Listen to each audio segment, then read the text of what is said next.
अस्सलाम वालेकुम एवरीवन। अभी तक हमने जो पढ़ लिया है उसमें है सिलेक्शन टूल्स हैं, पेन टूल है, कर्वेचर टूल है, टाइप टूल है, लाइन सेगमेंट शेप के लिए जो टूल्स यूज़ हो रहे हैं और ब्रश टूल है। अच्छा जी, इससे आगे चलते हैं। इससे आगे है जी शेपर टूल है। इसको आप क्लिक करेंगे तो शेपर टूल, इसका ये मकसद है कि आप इससे कुछ भी टेढ़ा मेढ़ा ड्रॉ करेंगे तो भी ये बिल्कुल सही शेप्स को ड्रॉ कर देगा। ये देखें, आप इससे किसी भी तरह से अपने क्लिक पकड़ें और कुछ भी ड्रॉ कर देंगे। देखिएगा, मैं एक स्क्वायर ड्रॉ करता हूँ अब, ये देख, लेकिन वो हमेशा इसको सीधा बनाए। अगर मैं रेक्टेंगल करता हूँ तो भी वो इसको बिल्कुल सही बनाएगा। तो अगर आपको क्विकली शेप्स बनाने, जैसे कि फॉर एग्जांपल यहाँ पर इसमें आके सब एक एक को सिलेक्ट करना पड़ता है आपको। स्पेशली ट्राइंगल के लिए पहले पॉलीगॉन या स्टार टूल लें और फिर क्लिक करें और फिर उसको कम करें और बाद में जो है फिर वो जाके ट्राइंगल आता है और फिर आप उसको ड्रॉ कर सकते हैं। लेकिन इसमें ऐसा नहीं है। इसमें आप खाली शेपर टूल को सिलेक्ट करें और किसी तरह से भी उसको ड्रॉ कर लें, वो बिल्कुल सही ड्रॉ होगा। देखिएगा, लेकिन सिर्फ बेसिक शेप्स, उस उनके अलावा अगर आप कुछ ड्रॉ करने जाएंगे तो वो बिल्कुल भी ड्रॉ नहीं करेगा, बल्कि उल्टा ये देखें लाइन ड्रॉ करेगा, ट्राइंगल ड्रॉ करेगा, रेक्टेंगल ड्रॉ करेगा, स्क्वायर ड्रॉ करेगा, सर्कल को ड्रॉ करेगा या ओवल को ड्रॉ करेगा। फॉर एग्जांपल मैं एक ओवल टाइप का कुछ बना लेता हूँ। इनके अलावा अगर आप कोई कॉम्प्लेक्स चीज़ें बनाने जाएंगे तो वो बिल्कुल भी नहीं बनाएगा। आवाज़ आ रही है आप सबको या नहीं आ रही है आवाज़? जी, अब आ रही है। चलें। जी जी। अच्छा जी, तो मैं ये कह रहा था कि अगर आप बेसिक शेप्स बनाएंगे, ट्राइंगल, रेक्टेंगल, सर्कल, स्क्वायर या पॉलीगॉन टाइप या ओवल, तो इस तरह की शेप्स तो बन जाएंगी, लाइन भी बन जाएगी इससे। लेकिन अगर आप कोई कॉम्प्लेक्स शेप या ओपन पाथ बनाने जाएंगे तो वो इससे नहीं बनेगा। ये देखिएगा, बल्कि इसके अंडर में जो शेप आएगी वो इसको भी रिमूव कर देगा। तो अब आप देखें यहाँ पर इसका ये फंक्शन भी है कि जो ओवरलैप शेप्स हैं आप उनको यहाँ पे, ये देखिए, shaper tool did not understand your gesture, click more for tips. सही है।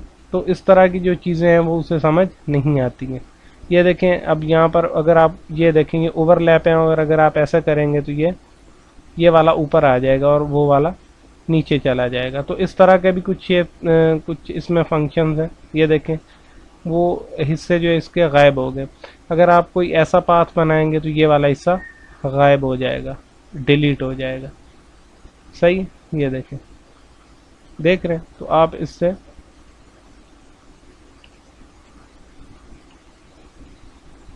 तो ये देखें, अगर आप इस तरह करेंगे तो ये चीज़ें यहाँ से हट जाएंगी। तो ये शेपर टूल का बेसिक काम ये है कि आप इससे बेसिक शेप्स को बना सकते हैं, और अगर कुछ शेप ओवरलैप कर रही हैं तो आप किसी भी शेप को आगे ला सकते हैं या उन्हें आपस में मर्ज कर सकते हैं इस तरह से। ठीक हो गया। इससे आगे चलते हैं। इसमें भी आपको यहाँ पर एरो नज़र आ रहा होगा, इस पर राइट क्लिक करें तो इसमें और टूल्स निकल आएंगे। सबसे पहले पेंसिल टूल है शेपर टूल के नीचे। तो ये सिंपली पेंसिल है, जिस तरह से पेंसिल को हम यूज़ करते हैं, ये उसी तरह जिस तरह हम ब्रश वाले को यूज़ कर रहे थे ओपन पाथ वगैरह बनाने के लिए, उसी तरह हम पेंसिल टूल को भी सेम उसी वे के अंदर यूज़ कर सकते हैं। ठीक हो गया। और एक और बात भी है कि आप पेंसिल टूल से या पेन टूल से या कर्वेचर टूल से या ये जो बेसिक शेप वाले टूल्स हैं, इनसे अगर कुछ भी बनाएंगे तो आप उनके ऊपर भी ब्रशेस को अप्लाई कर सकते हैं। फॉर एग्ज़ाम्पल ये मैंने एक शेप बनाई है और यहाँ पर आकर मैं ब्रशेस को इसके ऊपर अप्लाई कर सकता हूँ, तो ये इस तरह से अप्लाई हो जाएगा। तो ये देखें, एक मिनट। अच्छा जी, तो ये देखें, इस तरह से ब्रश अप्लाई हो जाता है। इसी तरह अगर आप पेंसिल से कुछ बना रहे हैं, ये देखें, एक आपने एक ओपन पाथ बनाया है और आप यहाँ पर लाकर आराम से ब्रश स्ट्रोक्स को इसके ऊपर भी लगा सकते हैं। आपने देखा होगा जब आप ब्रश से बनाते थे तो वो इसको सीधा करता है। ये देखें, अगर मैं इस स्ट्रोक को हटाता हूँ अब देखिएगा यहाँ पर अगर मैं कुछ बनाता हूँ तो ये देखिए, ये उसको स्ट्रेट बनाएगा।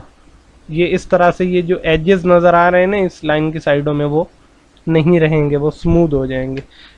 ठीक है, लेकिन पेंसिल टूल से क्या होता है कि वो ऐसा कुछ भी नहीं करता, बल्कि वो वाले एजेस उसी तरह से रहते हैं और आप इनके ऊपर ब्रश स्ट्रोक्स को भी अप्लाई कर सकते हैं। अच्छा जी, इससे आगे हमारे पास स्मूथ टूल है। अच्छा, इसको मैं आपको इस तरह से समझाता हूँ कि ये देखें, ये कॉर्नर्स हैं हमारे पास। अब मैं यहाँ से स्मूथ टूल को ले आता हूँ और इस कॉर्नर के ऊपर मैं इसको क्लिक करता हूँ। ये देखें, तो ये कॉर्नर को स्मूथ करना शुरू कर देगा। ये देखें, आप जितनी बार इसको इसके ऊपर क्लिक करके इसके ऊपर ड्रैग करते रहेंगे, इसके ऊपर फेरते रहेंगे, तो ये उसी तरह से स्मूथ होता चला जाएगा। सही। और आप ये किसी कॉर्नर के ऊपर भी कर सकते हैं, जिस भी कॉर्नर पर आप इसको यूज़ करेंगे वो कॉर्नर स्मूथ होने लगता है। सही। ये देखें, ये देख रहे हैं आप, तो वो कॉर्नर जो है वो समझ लें कि राउंड होने लगता है। और ये आपको समझ आती है जब आप कोई आपके पास बड़े पाथ होते हैं और उनके अंदर कॉर्नर्स होते हैं। जैसे फॉर एग्जांपल अब मेरे पास एक ओपन पाथ अगर हम बना लें यहाँ पे,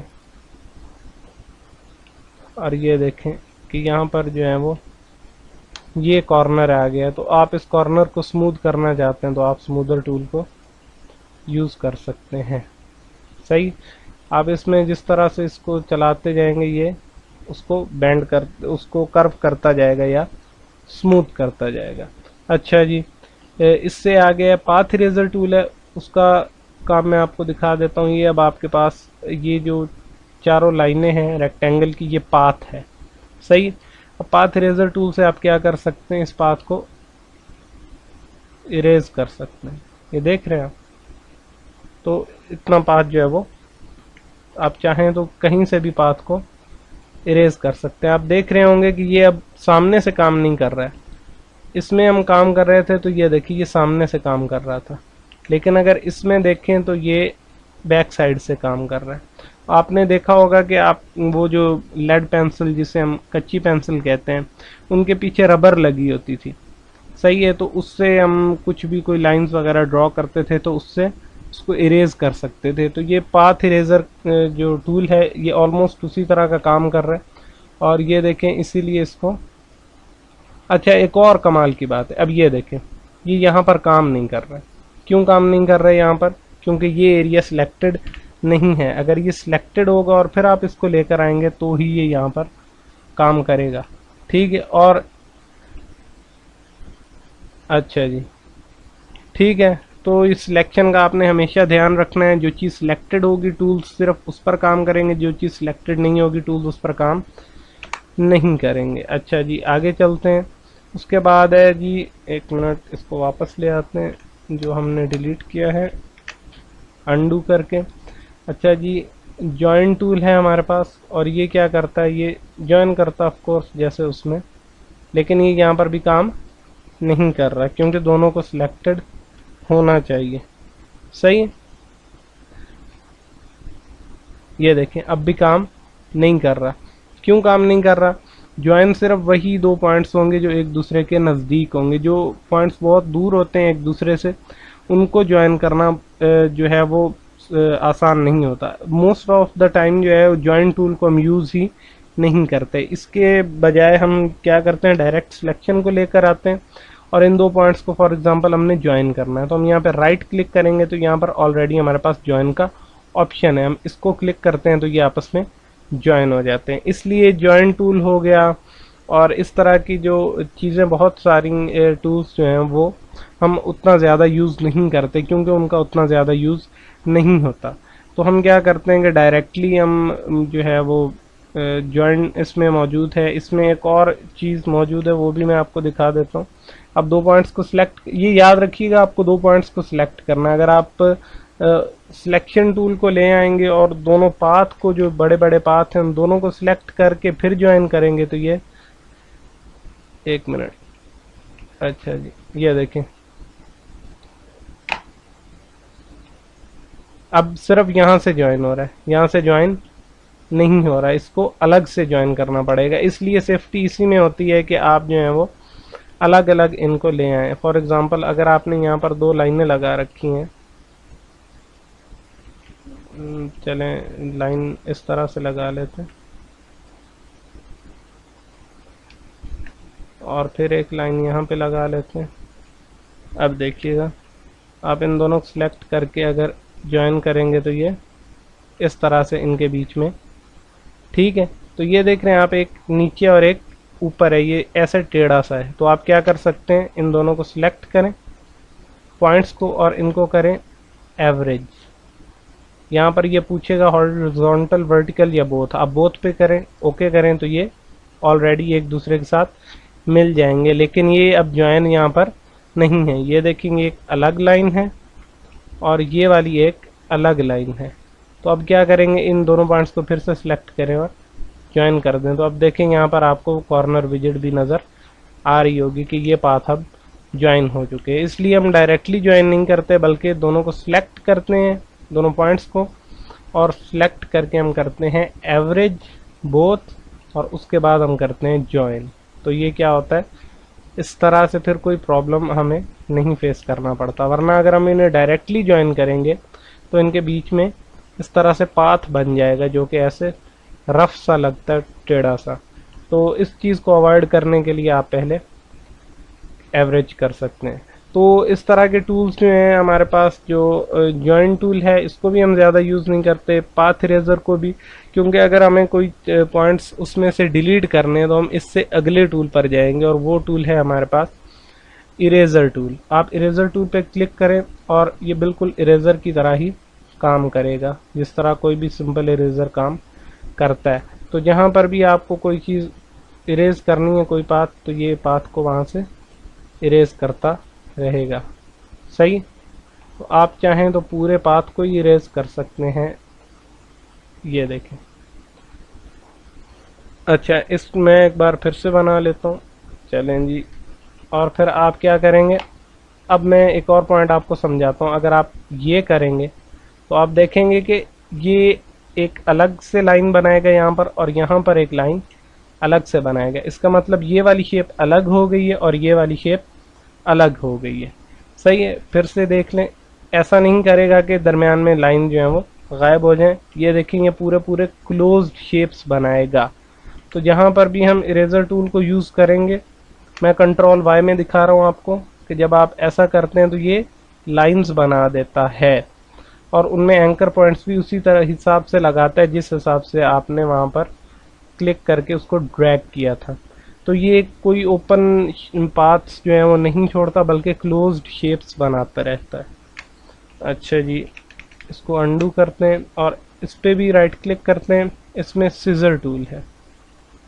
अब सीजर टूल का काम क्या है, सीजर टूल का काम जो है, अब देखिएगा, आप कहीं भी जाएंगे और यहाँ पे क्लिक करेंगे तो यहाँ पर क्या है, एक जो है एंकर पॉइंट ऐड हो गया। और फिर बिल्कुल इसके नीचे आकर आप अगर यहाँ पर क्लिक करेंगे तो अब क्या होगा, ये वाला शेप का पार्ट जो है वो अलग हो जाएगा, लेकिन ये वाला ओपन पाथ बनेगा। यहाँ पर कोई क्लोज्ड जो दरमियान वाली लाइन, जिस तरह इरेजर टूल लगा रहा था ये वाला, कि जब हम ये करते थे तो वो लाइनें लगाता था, लेकिन जब आप इससे करेंगे सीजर टूल से तो ये बिल्कुल भी ऐसा नहीं करेगा। ठीक है, दोबारा देख लें, आप कहीं पर भी सीजर टूल को यूज़ कर सकते हैं, यहाँ पे और फिर यहाँ पे। और फिर आप क्या कर सकते हैं, सिलेक्शन टूल को ले आएँ और आप इस वाले हिस्से को हटा सकते हैं दरमियान में से, लेकिन यहाँ पर आपको नज़र नहीं आएगा। इसको मैं कलर को जो, अच्छा ये देखें, तो ये यहाँ से हट जाएगा। ठीक है, आप फिर से यूज़ करके देख लें, इसको लाएं और क्लिक करें, और फिर आप ये देखें यहाँ पर जब आप क्लिक करेंगे तो ये ऊपर वाला पार्ट अब अलग हो गया है। ये देखें सिंपली, अगर पार्ट में पहले से कहीं कट है तो सही, और अगर नहीं है, अब ये देखें, अगर उसमें पहले से कट नहीं है तो आपको 2 बार लगाना पड़ेगा ताकि आप उसमें एक कोई कट टाइप जो है वो बना सकें। तो ये देखेंगे अब इसमें एक कट हो गया, ये ओपन पाथ है, जॉइंट नहीं है, क्लोज पाथ नहीं है। तो अब आप अगर सीजर टूल का यूज़ करेंगे तो आप कहीं भी क्लिक करेंगे जब, तो वो वाला पार्ट जो है वो आपका बिल्कुल अलग हो जाएगा। तो ये आपको हेल्प करता है जब आप कॉम्प्लेक्स शेप्स को बिल्ड करते हैं, तो उनके अंदर अगर आपको इस तरह की कोई चीज़ चाहिए कि आप उसमें कट डालना चाहते हैं कहीं पर, तो आप इरेजर टूल का यूज़ नहीं करते हैं मोस्टली, या इरेजर टूल का यूज़ जो है वो स्पेसिफिक है, आपको एक इस तरह के से कट चाहिए वो दोबारा से एक उसके अंदर कोई पाथ ना बनाए, तो आप क्या करेंगे, आप सीजर टूल को यूज़ करेंगे। इरेजर टूल में प्रॉब्लम ये है कि जो वो पाथ बनाएगा वो कंट्रोलेबल नहीं होता। अब देखिएगा, हम इससे, ये देखिए अगर मैं ये करता हूँ तो दरमियान में, ओहो, ये देखें, ये जो है अनइवन सी लाइन इसके अंदर बन जाती है। सही है, तो हम ये चाहते हैं कि जी ये अनइवन लाइन यहाँ पे ना बने, तो हम क्या करेंगे, हम सीजर टूल का यूज़ करेंगे, और सीजर टूल से जो है वो ये अनइवन लाइन जो है हमारी नहीं बनेगी। और फिर मैं यहाँ पे लाके क्लिक करता हूँ और फिर ये वाला पार्ट जो है वो, ये देखें, ये अलग हो जाता है। ठीक है, और आप फिर क्या कर सकते हैं, इन दोनों को आपस में जो है वो ज्वाइन कर सकते हैं फिर से जॉइन टूल का यूज़ करके। ये देखें, इसमें लाइन इस तरह से लगेगी, लेकिन ये लाइन जो है वो कदरे सीधी है और इसमें कोई भी आपको दरमियान में एंकर पॉइंट नज़र नहीं आ रहा होगा। एक एंकर पॉइंट यहाँ है और एक यहाँ है, यहाँ पर सिर्फ लाइन ऐड हुई है। लेकिन इरेजर टूल में क्या करता है, वो बहुत सारे एंकर पॉइंट्स को ऐड कर देता है, जो कि बाद में उनको रिमूव करना ज़रा मुश्किल हो सकता है, वो अनइवन होते हैं और अच्छे नहीं लगते। ये देखिएगा, अब जब आप ये करेंगे, एक मिनट, जब सीजर टूल का कट रहेगा तो वो इस तरह से बिहेव करता है। ये देखिए, इनमें ये ब्लू वाले ये दरमियान में यहाँ पर एंकर पॉइंट्स को ऐड कर रहा है। अच्छा जी, इसके बाद हमारे पास है जी नाइफ टूल। नाइफ टूल क्या करता है जी, हमारे पास यहाँ पर आए आप, और अब आप यहाँ पे इस तरह से कट लगा दें। अब देखें कि ये शेप अलग है और ये शेप अलग है।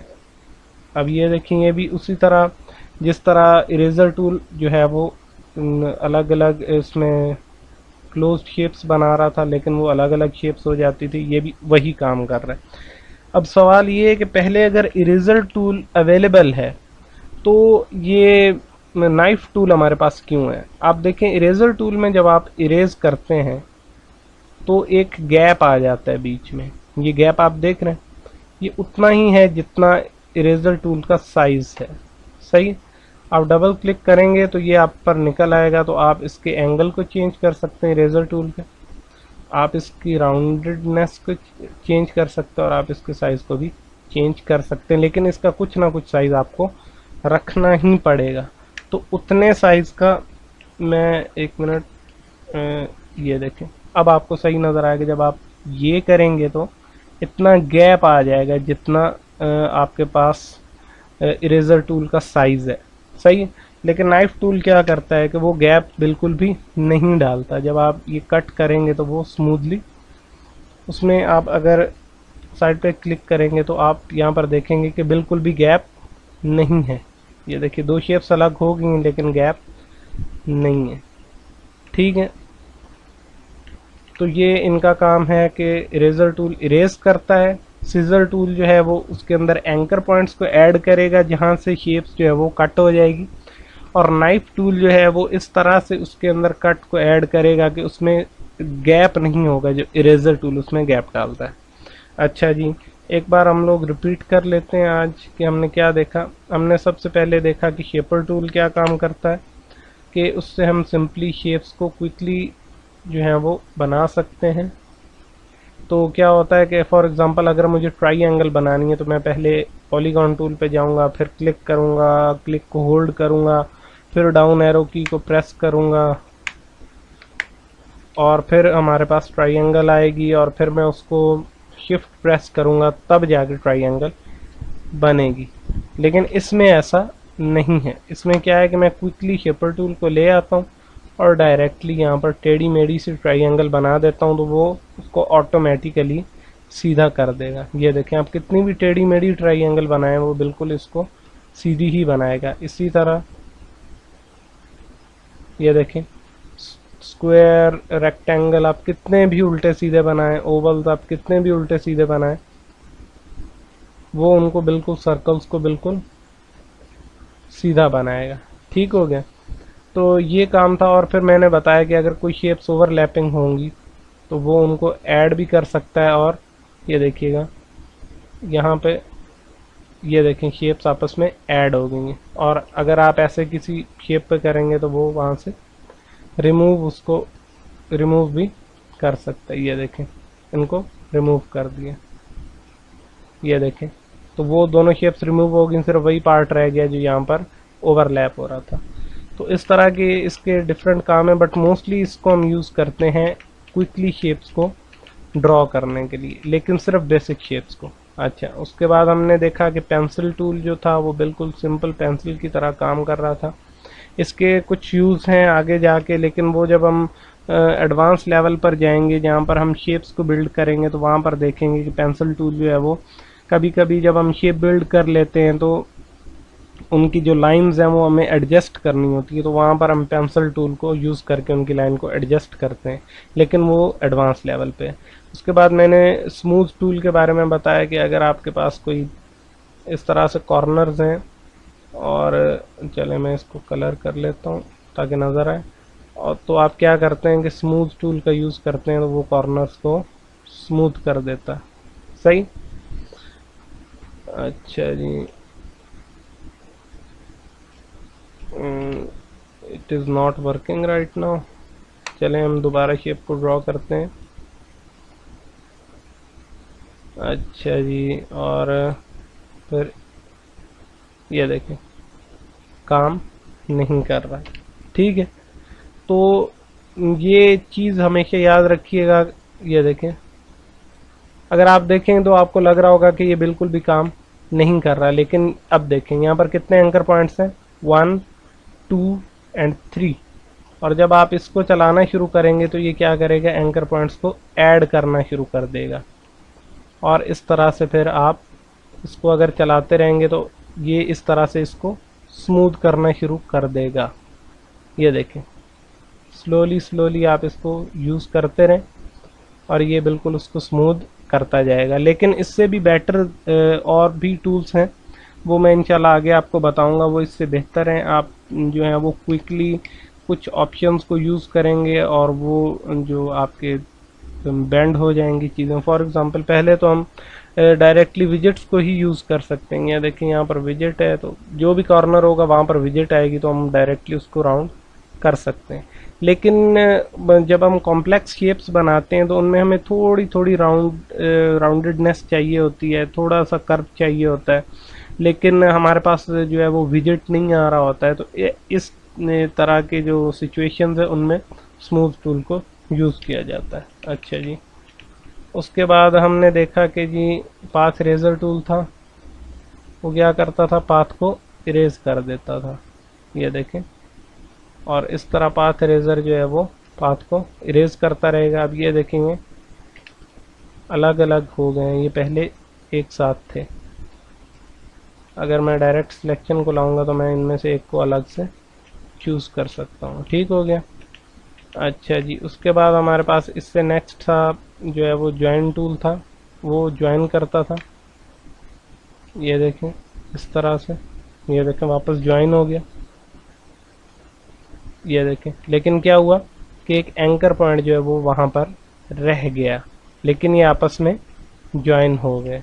तो ज्वाइन टूल का ये काम है। फिर मैंने आपको बताया कि हम इसकी बजाय क्या करते हैं कि इन दोनों पॉइंट्स को सिलेक्ट किया और डायरेक्टली ज्वाइन कर दिया, और ये इस तरह से भी ज्वाइन हो जाते हैं, इसलिए ज्वाइन टूल को मोस्टली यूज़ नहीं करते। उसके बाद हमने देखा इरेज़र टूल का काम, कि आप इससे जो है वो चीज़ों को इरेज करते हैं तो वो अलग इस तरह से इरेज नहीं होते हैं कि जी वो बिल्कुल ही ओपन पाथ बन जाए, बल्कि वो क्लोज्ड पाथ बनते हैं। जब भी हम इरेज करते हैं तो वहाँ पर जो है वो पाथ ऐड करके बाद जो भी पाथ पीछे बचते हैं वो क्लोज्ड होते हैं। लेकिन उसके बाद हमने इससे नीचे वाला टूल देखा, सीजर टूल, वो ऐसा नहीं करता था, बल्कि जब हम उसको यूज़ करते हैं तो इससे ओपन पाथ हमारे पास बन जाते हैं। ये देखें ऊपर वाला भी नीचे वाला दोनों पाथ ओपन है। उसके बाद हमने देखा कि जी नाइफ टूल जो है वो भी उसी तरह क्लोज पाथ बनाता है, लेकिन उसमें गैप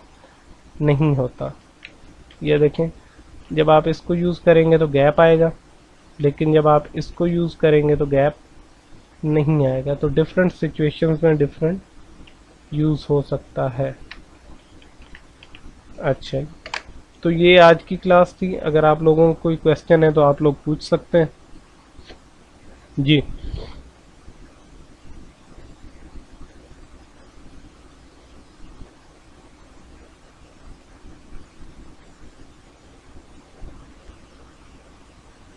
जी, एनी क्वेश्चन? वालेकुम अस्सलाम।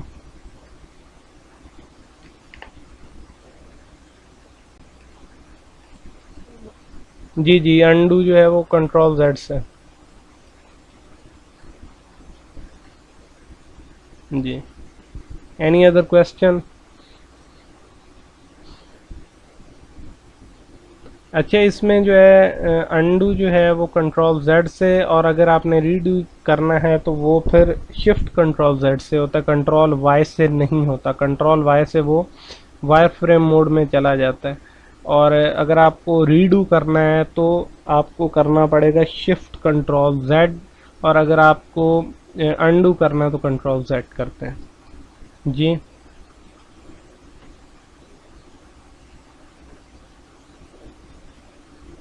जी, आप किस तरह से चेंज करने की बात कर रहे हैं तलहा?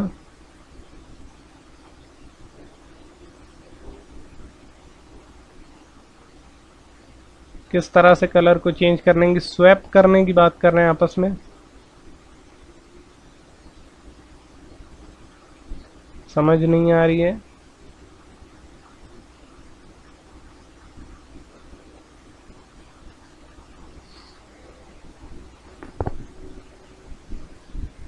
जी,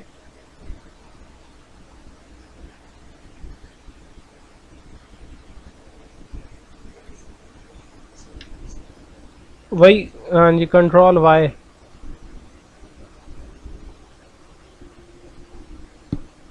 ये देखे ना। जी जी, एक मिनट में ये देखें, इसको मैं कलर को स्वैप कर लेता हूँ एक बार। जी, ये हमारे पास है। मैं कंट्रोल वाई प्रेस करता हूँ तो ये इस तरह वाई फ्रेम मोड में चला जाएगा। अब फिर से कंट्रोल वाई प्रेस करेंगे तो ये वापस आ जाएगा। जी जी, और कोई क्वेश्चन? अच्छा जी, हमने शुरू में देखा था कि जो है वो, आज हमने देखा कि शेपर टूल क्या करता है कि अगर आपको क्विकली जो है वो शेप बिल्ड करने हैं, तो आप शेपर टूल को यूज़ कर सकते हैं। आप किसी तरह से भी टेढ़ी मेढ़ी शेप बनाएंगे वो उसको एग्जैक्ट सही शेप बना देगा, जैसे ट्रायंगल, रेक्टेंगल, लाइन होगी, सर्कल हो गया, स्क्वायर हो गया, इस तरह की चीज़ें जो है वो क्विकली बना देता है। उसके अलावा फिर हमने उसके ऑप्शंस को देखा कि यहाँ पर हमारे पास जो है वो पेंसिल टूल है, फिर स्मूथ टूल है, पाथ इरेज़र है। उनके नाम से ही पता चल रहा है कि स्मूथ टूल स्मूथ करता है पाथ को, पाथ इरेज़र पाथ को रिमूव करता है, और जॉइन टूल जो है वो जॉइन करता है। जी, और कोई क्वेश्चन?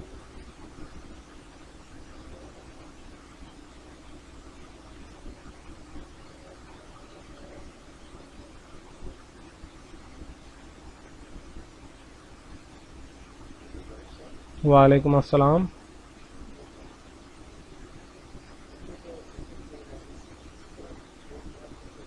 जी जी, मैंने पहले भी 2-3 बार ये रिपीट किया, मैं फिर से बता रहा हूँ। इससे सिर्फ बेसिक शेप्स बनेंगी, जैसे लाइन, सर्कल, ओवल, ट्रायंगल, और हमारे पास बाकी जो बेसिक शेप्स हैं सिर्फ वो बनेंगी।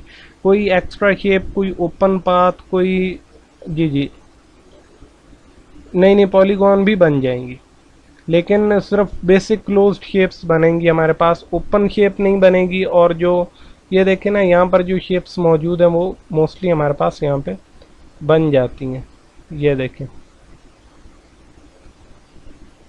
तो ये देखें पॉलीगॉन जो है वो हमारे पास बन रहा है। तो ये इस तरह है कि आप इसको किस तरह से यूज़ करते हैं, ठीक है। लेकिन अगर आप कुछ कॉम्प्लेक्स चीज़ बनाने जाएंगे, ये देखिएगा अब नहीं बनेगा, बल्कि अगर ये इस तरह आप इसके ऊपर करेंगे तो ये पहले वाली शेप भी डिलीट हो जाएगी, ठीक है। तो ये देखें, आप किसी तरह की भी कोई कॉम्प्लेक्स चीज़ बनाने जाएंगे तो इससे नहीं बनेगी, लेकिन इससे बेसिक शेप्स जो हैं वो आप बना सकते हैं। और मैंने कहा था कि अगर आप कोई शेप्स ओवरलैप हैं तो आप उनको इस तरह से डिलीट कर सकते हैं आप, और आप उनको जॉइन भी कर सकते हैं।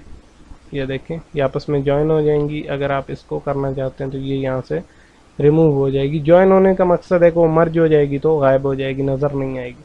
तो ये देखिए, इस तरह से आप शेप्स को जॉइन या मर्ज भी कर सकते हैं जी।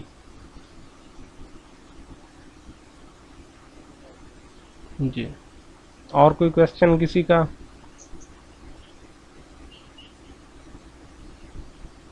आवाज़ नहीं आ रही है आपकी मिस।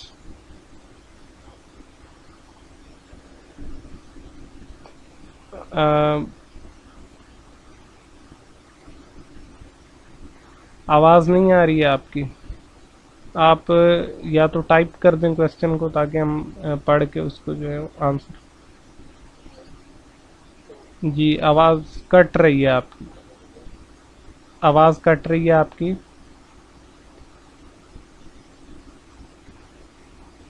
जी अहमद, इंशाल्लाह क्लास आज जो है वो आपको मिल जाएगी। इससे पीछे 3 क्लासेस नहीं हुई थी, मुहर्रम की वजह से हमने 3 छुट्टियां की थी। तो इंशाल्लाह आज से जो है वो आपको फिर से जब क्लास होगी तो उसकी रिकॉर्डिंग आपको मिल जाएगी। कौन सा पॉइंट दोबारा क्लियर कर दें इब्राहिम? आपकी आवाज़ कट रही थी, आप बता दें कौन सा पॉइंट जो है क्लियर नहीं है, वो उसे दोबारा क्लियर कर देते हैं।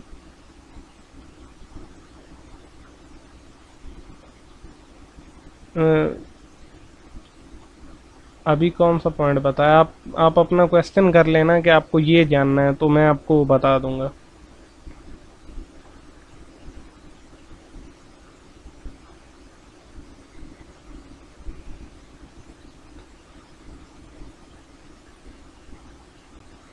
जी जी, असाइनमेंट भी आपको मिल जाएगी।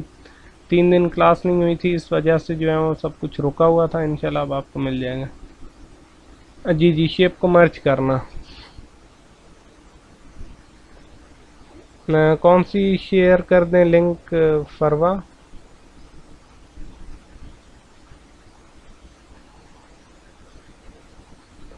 जी सादिक, कोई बात नहीं है। आप जो है वो आपको लिंक मिल जाएगी, आप वहाँ से जाके जो है वो सारी वीडियोस को देख सकते हैं।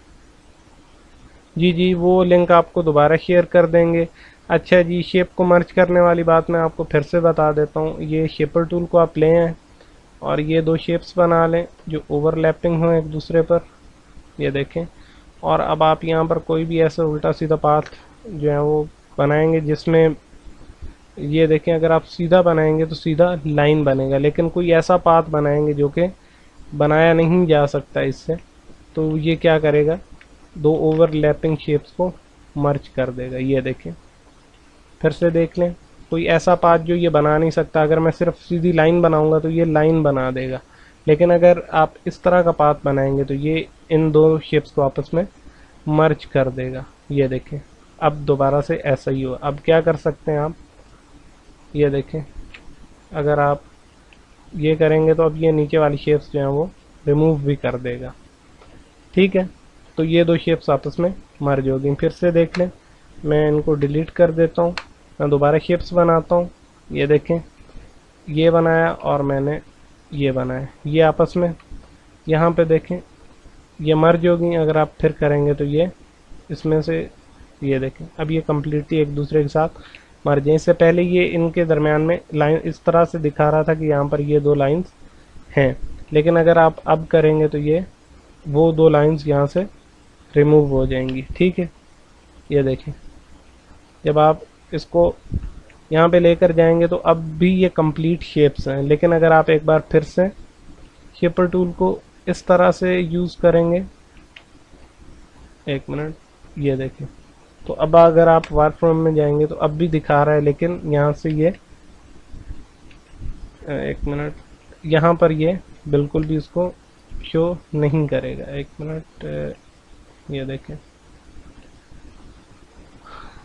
तो इस तरह आप शेप्स को मर्ज कर सकते हैं कि अगर आप कोई ऐसा दरमियान में पाथ बनाएं जो कि कोई क्लोज्ड शेप ना हो या फिर कोई लाइन वगैरह ना हो, तो ये क्या करेगा, शेप्स को आपस में ओवरलैप कर देगा। और इसी तरह अगर आप शेप्स के बाहर से ले जाकर उसको लाएंगे तो ये शेप्स को डिलीट कर देगा। सही है। अब ये देखिएगा, मैं अगर बाहर से आके करता हूँ तो ये कई बार शेप्स को डिलीट कर देता है। सही है। तो ये देखें, और अब ये देखें, देख रहे हैं आप। तो ये इस तरह से वर्क करता है जी। Any other question?